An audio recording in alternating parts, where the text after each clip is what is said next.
നിങ്ങളുടെ ഫേവറേറ്റ് സീരിയലുകൾ ടിവിയിൽ വരുന്നതിന് മുൻപേ സൺ നെക്സ്റ്റ് ആപ്പിൽ കാണാം. ഇനി എല്ലാവർക്കും മുൻപേ കാണൂ. ഇപ്പോൾ തന്നെ സൺ നെക്സ്റ്റ് ആപ്പ് ഡൗൺലോഡ് ചെയ്ത് സബ്സ്ക്രൈബ് ചെയ്യൂ.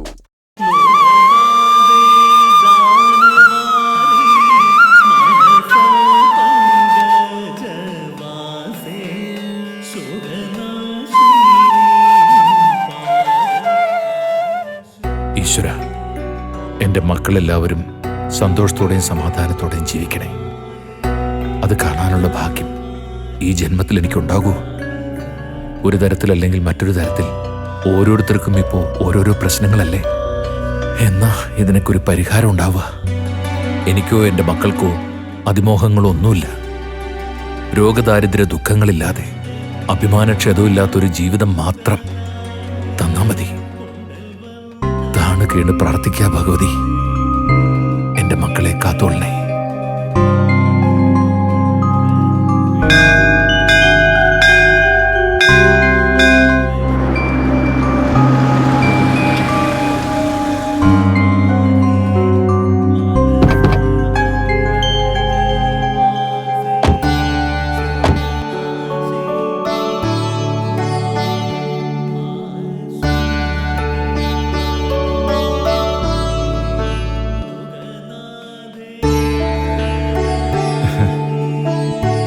നമസ്കാരം മാഷേ.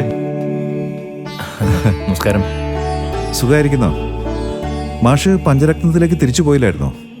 ഇല്ല സച്ചി, എനിക്കിവിടെ വേറെ അല്ലറ ചില്ലറ കാര്യങ്ങൾ കൂടി ഉണ്ടായിരുന്നു. പഞ്ചരത്നത്തിൽ രഘു ഉണ്ടല്ലോ, അവിടുത്തെ കാര്യങ്ങളൊക്കെ അവൻ നോക്കിക്കോളും. എന്താ രണ്ടാളും കൂടി അമ്പലത്തിലേക്ക്? വിശേഷം എന്തെങ്കിലും ഉണ്ടോ? ഒരു സന്തോഷ വാർത്തയുണ്ട് മാഷെ. ഗോകുല് വേറെ കല്യാണത്തിന് സമ്മതിച്ചു. ആണോ? ഓ അതെ. ഈശ്വരൻ ഗോകുലിന് നല്ല ബുദ്ധി തോന്നിച്ചല്ലോ. സമാധാനായി. ഇനി ഒട്ടും താമസിപ്പിക്കണ്ട. നല്ലൊരു പെൺകുട്ടിയെ കണ്ടുപിടിച്ച് അവന്റെ കല്യാണം നടത്തിക്കണം. ആ അതെ, ഇന്നു മുതൽ ഞങ്ങൾ അതിനുവേണ്ടി ഇറങ്ങാ. അവനിങ്ങനെ നല്ല ബുദ്ധി തോന്നിച്ചതിന് ദൈവത്തോട് നന്ദി പറയാൻ വേണ്ടിയേ ഞങ്ങൾ ഇങ്ങോട്ട് വന്നേ. നന്നായി. എല്ലാം മംഗളായി തന്നെ നടക്കും. മാഷെ, അല്ല, ഞങ്ങള് പറഞ്ഞ കാര്യം മാഷ് മഞ്ചാടി അറിയിച്ചില്ലല്ലോ. ഇല്ല, അവൾ അത് അറിയണ്ട. ഗോകുൽ അവളുടെ മനസ്സിൽ വീണ്ടും ചെറുതായി പോവും. പറഞ്ഞത് ശരിയാ മാഷേ. ഇനിയൊരിക്കലും ഗോകുലും മഞ്ചാടിയുടെ മുമ്പിൽ പോവില്ല.